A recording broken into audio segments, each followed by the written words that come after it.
नाज़रीन, आज हम बात करेंगे एक ऐसे महान जंगजू की कि जिसने नामुमकिन को मुमकिन कर दिखाया और ईसाइयों के एक अजीम लश्कर को हराकर यरूशलेम को फतह किया। ये वाक़या है 12वीं सदी का कि जब शाम में सुल्तान सलाउद्दीन अपनी फौज के साथ एक मैदान में खैमाजन थे। उनके खेमे के बाहर एक कम उम्र लड़की खड़ी थी जो खेमे में दाखिल तो होना चाहती थी, लेकिन खौफ से इसका जिस्म लरज रहा था। आखिर उसने हिम्मत करके खेमे का पर्दा उठाया और डरते कांपते हुए अंदर दाखिल हुई।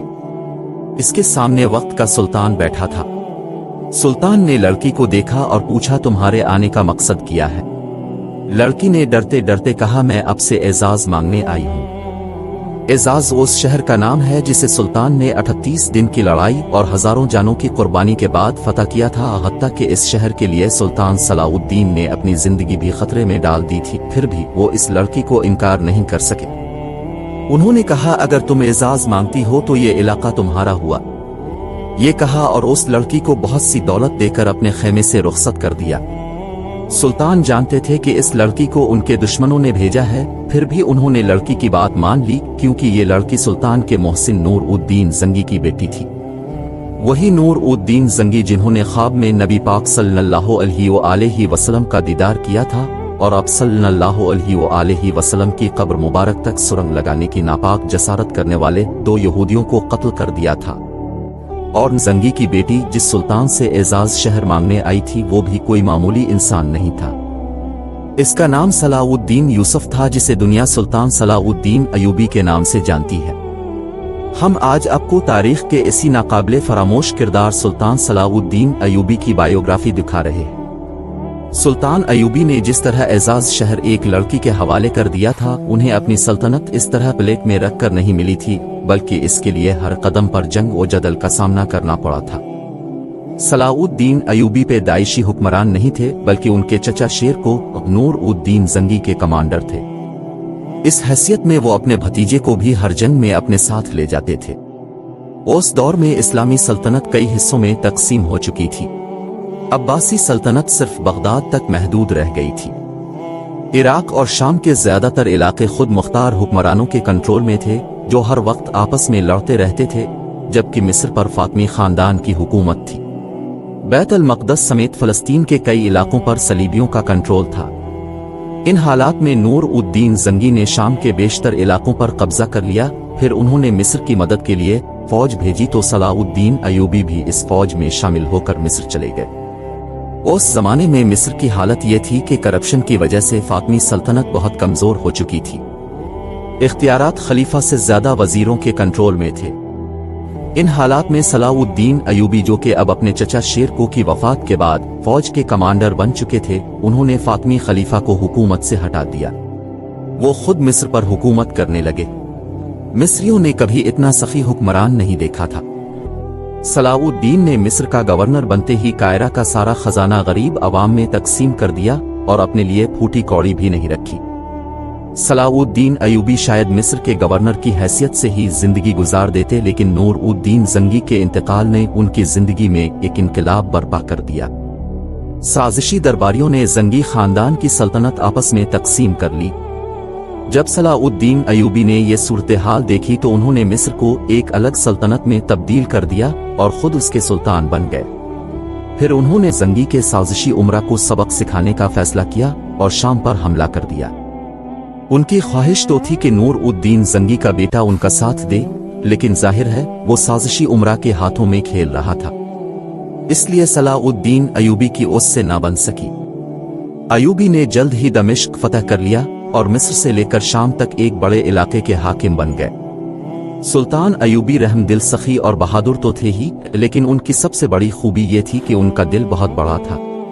वो अपने दुश्मन की खूबियों की भी तारीफ करते थे और मौका मिलता तो पुरानी दुश्मनियां फरामोश करके अपने बदतरीन दुश्मनों को भी दोस्त बना लेते थे। सुल्तान का एक ऐसा ही दुश्मन था जो उनके खून का प्यासा था, लेकिन सुल्तान की मेहरबानी से वही दुश्मन उनका सबसे बड़ा दोस्त साबित हुआ। ये शख्स फिरका बातनिया का लीडर शेख सिनान था, जो शाम के किला नसराफ का हुक्मरान था। ये फिरका आम इंसानों को ट्रेनिंग देकर जबरदस्त कातिल बना देता था। ये कातिल फिदाई कहलाते थे। फिदाई हशीश का आम इस्तेमाल करते थे, इसलिए उन्हें हशन भी कहा जाता था। बाद में हशन का लफ्ज इंग्लिश में असेसन बन गया, जिसका मतलब है खूनी कातिल। ये असेसन इतने खतरनाक थे कि उनके खौफ से इस्लामी दुनिया के बड़े बड़े हुक्मरान कांपते थे, और फिर एक दिन उन फिदाइयों को सुल्तान सलाउद्दीन अयूबी के कत्ल का हुक्म मिल गया। वजह यह थी कि नूर उद्दीन जंगी के साबिक उमरा समझ चुके थे कि वो सुल्तान को मैदान जंग में नहीं हरा सकते, इसलिए वो साजिशों पर उतर आए। उन्होंने शेख सिनान को माल और दौलत का लालच देकर इस बात पर राजी किया कि वो अपने फिदाइयों के जरिए सुल्तान को कत्ल करा दे। शेख सिनान मान गया और फिदाई सुल्तान के कत्ल के लिए चल पड़े। फिर एक खूनी खेल शुरू हो गया। पहले कातिलों का एक ग्रुप आया जो नाकाम रहा और मारा गया। फिर एक कातिल सुल्तान के खेमे में दाखिल हुआ और उनके सर पर छुरी से हमला कर दिया। सुल्तान के सर पर पगड़ी थी, लेकिन पगड़ी के नीचे लोहे का हेलमेट भी था। 100 छुरी का वार नाकाम रहा।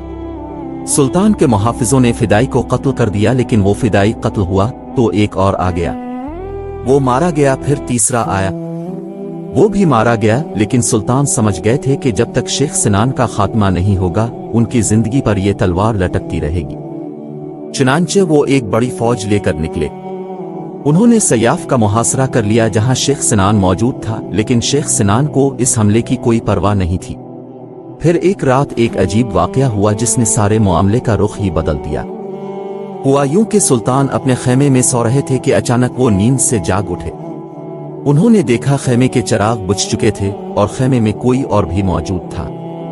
सुल्तान ने मुहाफिजों को आवाज दी, वो दौड़ते हुए आए और जब चिराग दोबारा चलाए गए, सबने एक हैरत अंगेज मंजर देखा। सुल्तान के बिस्तर के करीब एक खंजर पड़ा था, उसके साथ एक कागज था जिस पर लिखा था, बादशाह सलामत अब हमारे रहम व करम पर हैं, जरा होश में आइए।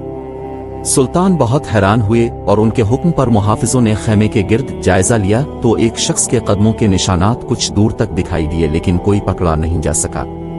सुल्तान अपने दुश्मनों की दीदा दिलेरी और हैरत अंगेज जंगी सलाहियतों से बहुत मुतासिर हुए। उन्होंने शेख सिनान को दोस्त बना लिया और ऐसा पक्का दोस्त बनाया कि वही शख्स जो सुल्तान के खून का प्यासा था, वो सुल्तान के साथ मिलकर उन्हीं के दुश्मनों से लड़ता रहा। ताहम बाज मौरखीन ये भी कहते हैं कि उस रात सुल्तान के खेमे में कोई नहीं आया था। यह वाकया बिल्कुल झूठ है। वो ये भी कहते हैं कि सुल्तान के सख्त मुहासरे से खौफजदा होकर शेख सिनान ने खुद रहम की दरख्वास्त की थी। किस्सा कुछ भी हो, बहरहाल सुल्तान ने अपने बदतरीन दुश्मन को भी अपना इत्तेहादी बनाकर आला ज़र्फी और सियासी बसीरत का सबूत दिया। लेकिन सुल्तान सलाउद्दीन अयूबी के लिए साजिशी उमरा या शेख सिनान नहीं, बल्कि फलस्तीन की सलीबी सल्तनत सबसे बड़ा चैलेंज थी।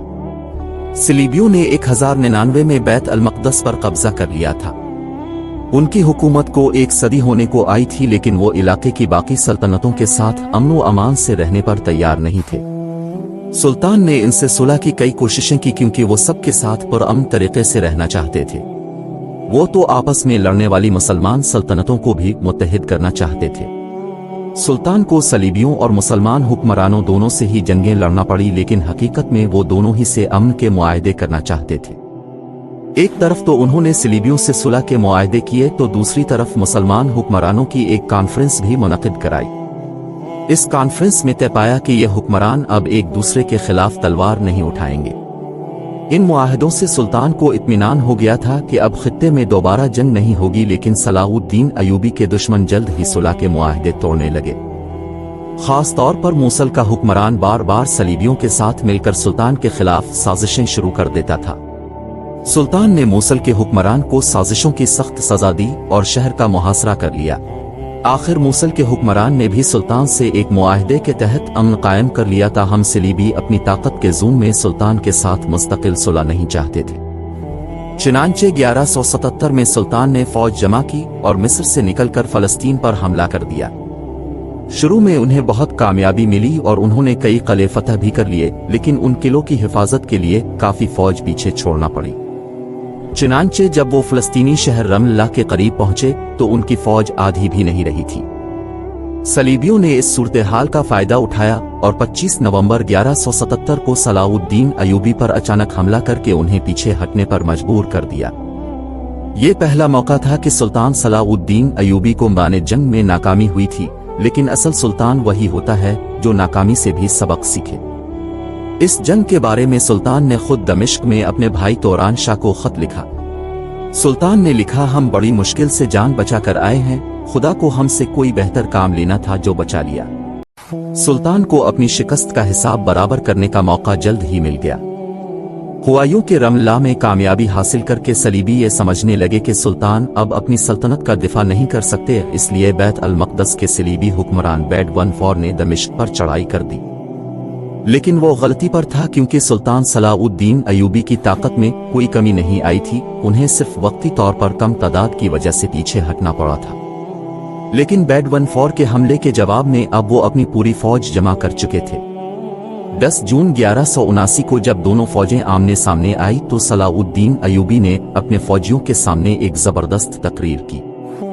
उन्होंने कहा, मुसलमान जिल्लत की जिंदगी पर मौत को तरजीह देता है, आगे बढ़ो और दुश्मन को बता दो कि मुसलमान पांव पर नहीं सीने पर जख्म खाता है। चुनांचे जब जंग हुई तो सुल्तान के वफादारों ने बैड-वन-फॉर की फौज को जबरदस्त शिकस्त दी।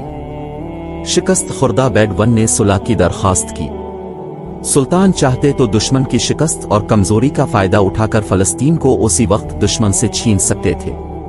वो ये भी जानते थे कि दुश्मन सुलह के मुआहदे तोड़ भी सकता है, लेकिन फिर भी उन्होंने रहम से काम लिया और एक बार फिर अपने बदतरीन दुश्मनों से सुलह कर ली। लेकिन यह सुलह माजी के मुआहिदों से मुख्तलिफ थी, क्योंकि ये सुलह आखिरी सुलह थी।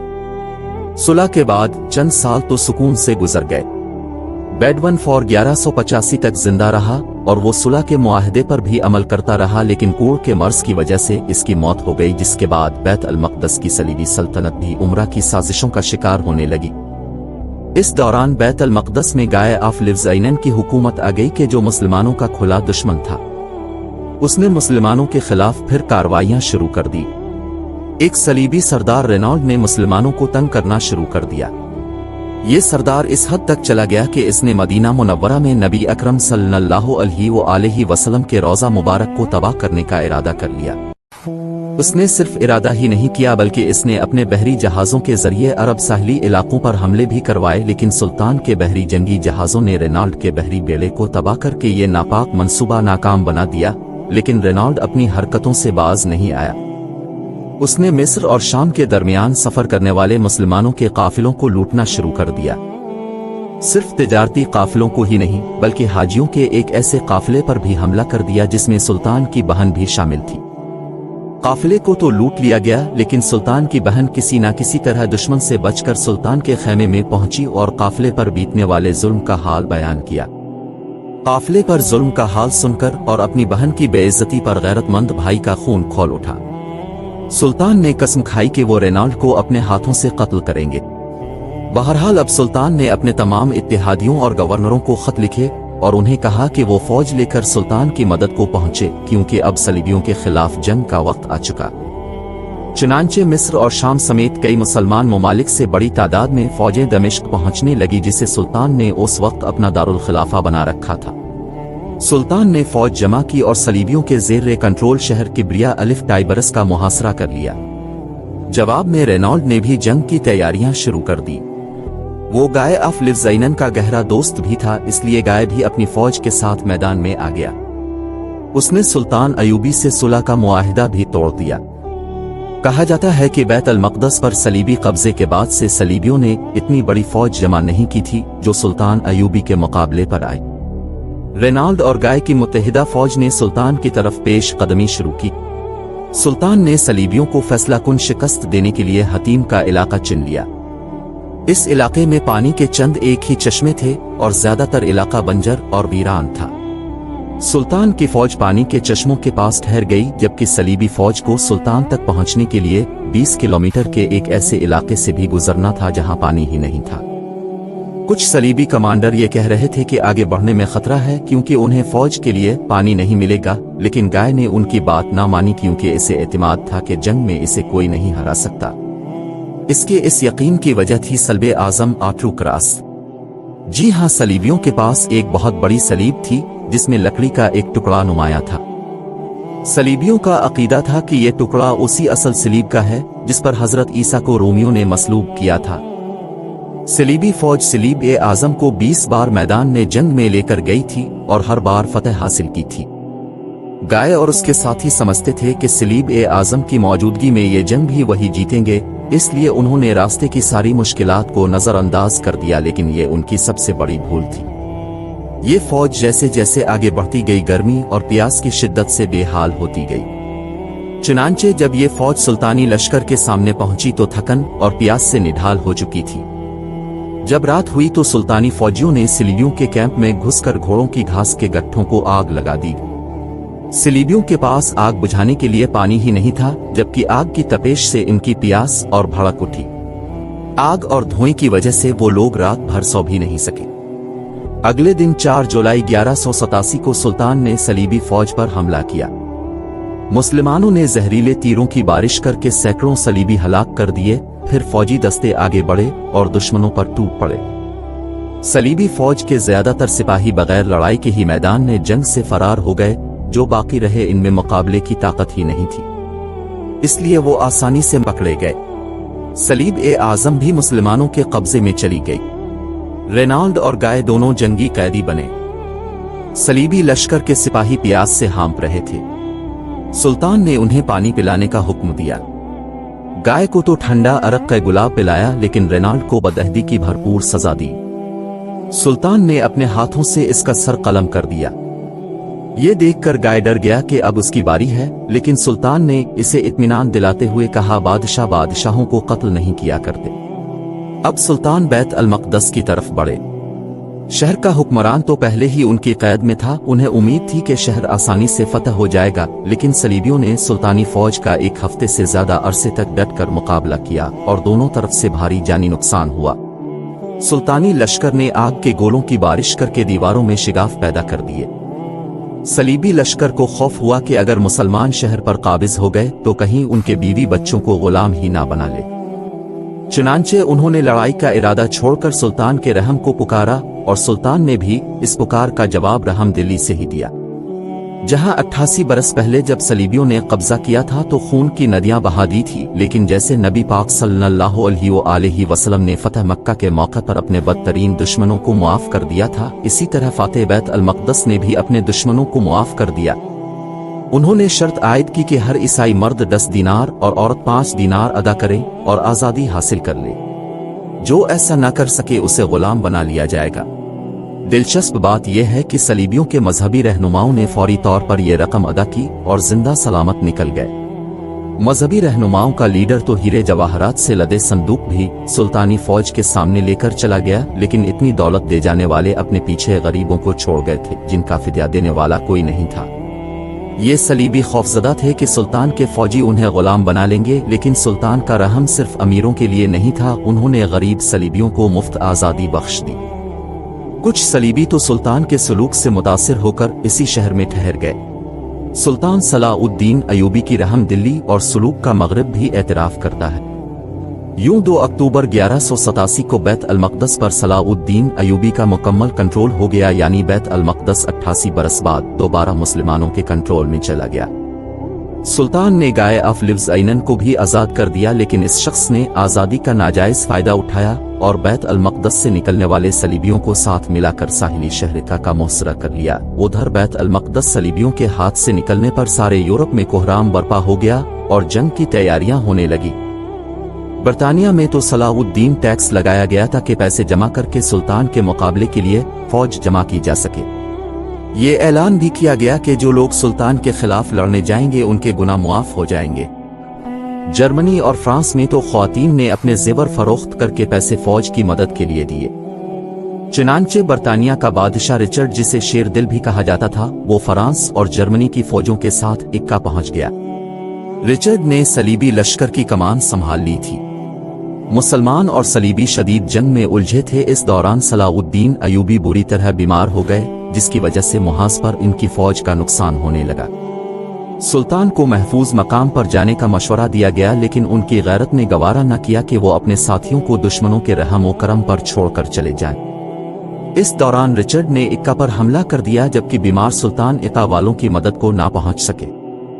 اکا شہر میں موجود مسلمانوں نے ہتھیار ڈال دیے۔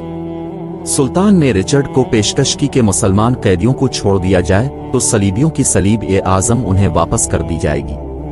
وہ رچرڈ کو قیدیوں کی رہائی کے لیے تاوان دینے پر بھی تیار تھے۔ तावान की रकम तय पा गई थी और सुल्तान ने उसकी पहली किस्त भी भेज दी, लेकिन रिचर्ड ने यह किस्त लेने से इनकार कर दिया। उसने बहाना बनाया कि तावान के हवाले से कुछ बड़े सलीबी रहनुमाओं को एतमाद में नहीं लिया गया। रिचर्ड कुछ अरसे तक तो बातचीत करता रहा, लेकिन जोशीला और जल्दबाज नौजवान था और जंग का शौकीन भी, चुनांचे वो ज्यादा देर बातचीत ना कर सका। उसने औरतों और बच्चों समेत 4000 कैदियों को कत्ल करवा दिया। सुल्तान को इस कत्ल आम पर सख्त गुस्सा आया। उन्होंने सलीब-ए-आज़म दमिश्क भेज दी, जो फिर कभी सलीबियों को नहीं मिली और तारीख के रिकॉर्ड से गायब हो गई। आज भी किसी को ये मालूम नहीं कि ये सलीब कहाँ है। बहरहाल रिचर्ड ने मुसलमानों का कत्ल आम करने के बाद एक और साहिली शहर जफर पर कब्जा कर लिया। सलाउद्दीन अयूबी ने पीछे रहकर बैत अल मक़दस में दिफाई पोजीशन ले ली।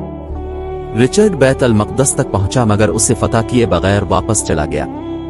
सुल्तान ने जफर की तरफ पेश कदमी की और इस मौके पर दोनों फौजों में फिर शदीद लड़ाई हुई, लेकिन कोई फैसला ना हो सका। इस दौरान रिचर्ड बीमार हुआ तो सुल्तान ने उसके लिए शरबत और दवाएं भेजी और खुद भी उसकी इयादत के लिए गए। रिचर्ड को अब अपने वतन की याद सता रही थी। इससे ये खबरें भी मिल रही थीं कि इंग्लैंड में उसके भाई जून ने इसकी हुकूमत के खिलाफ बगावत कर दी है। चुनांचे उसने सलाउद्दीन अयूबी से सुलह कर ली। सुलह के तहत जफर और इका समेत कुछ साहली शहर सलीबियों के कब्जे में रहे। उन्हें बैत अल मक़दस में अपने मकामात मुक़द्दसा की ज़ियारत की इजाज़त भी दे दी गई। यूं ये लड़ाई खत्म हुई। रिचर्ड इंग्लैंड वापस चला गया और रिचर्ड और सलाउद्दीन अयूबी की 3 साला जंग खत्म हो गई। सलीबियों की वापसी के बाद अयूबी भी बेफिक्र होकर घर वापस जा सकते थे। सलाउद्दीन दमिश्क पहुंच गए, लेकिन उनके दिल में एक खलिश थी। सुल्तान को हज की बहुत आरज़ू थी, लेकिन अपनी मसरूफियत की वजह से वो अब तक हज नहीं कर सके थे। जब वो दमिश्क वापस पहुंचे तो उस साल भी हज पर जाने का वक्त गुजर चुका था। सुल्तान बहुत रोए और जब हाजियों का एक काफिला वापस आया तो सुल्तान उसके इस्तकबाल के लिए बहुत दूर तक गए और एक एक हाजी से मिलकर रोए। वापसी पर उन्हें बुखार हो गया, शायद उन्हें सर्दी लग गई थी। वो इस बुरी तरह बीमार हुए कि कोई होश न रहा। हालत ये थी कि हाफिज़ कुरान उनके सरहाने बैठे मुसलसल तिलावत करते रहते, जबकि दमिश्क के शहरी रोजाना उनकी खैरियत दरियाफ्त करने घर के दरवाजे के बाहर जमा हो जाते। 4 मार्च 1193 की सुबह सुल्तान ने आंखें खोलीं, तिलावत सुनकर मुस्कराए, फिर उनके लब हिले जैसे वो कुछ पढ़ रहे हैं, फिर उनकी रूह परवाज कर गई। शहर के लोगों को सुल्तान की वफात का इल्म हुआ तो वो घरों से बाहर निकल आए और धाड़े मार मार कर रोने लगे। सुल्तान को दमिश्क में ही दफन किया गया। सुल्तान सलाउद्दीन अयूबी ने अपनी जिंदगी में हमेशा दुश्मनों से अच्छा सलूक किया था और इंतहाई मजबूरी के अलावा कभी तलवार नहीं उठाई थी, लेकिन मगरिब में कुछ लोगों ने फलस्तीन पर मुसलमानों के कंट्रोल को दिल से तस्लीम नहीं किया और इसे अना का मसला बनाते रहे। 1917 में पहली जंग-ए-अज़ीम के दौरान फ्रांसीसी और बरतानवी फौजियों ने तुर्की की सल्तनत-ए-उस्मानिया को शिकस्त देकर अरब खित्ता उससे छीन लिया। हालांकि पहली जंग-ए-अज़ीम कोई मजहबी जंग नहीं थी, फिर भी फ्रांसीसी जनरल हेनरी गिराड दमिश्क में सुल्तान अयूबी की कब्र पर गया और उसे ठोकर मारकर बोला, हम वापस आ गए। आज भी कुछ लोग सुल्तान को एक ऐसे शख्स के रूप में पेश करते हैं जो गैर मुस्लिमों का दुश्मन और दूसरे मुल्कों को फतह करने का जुनून रखता था, जबकि हकीकत यह है कि सुल्तान सलाउद्दीन अयूबी ना तो किसी के दुश्मन थे और ना ही उन्हें दुनिया की दौलत और फतूहात से कोई गरज थी।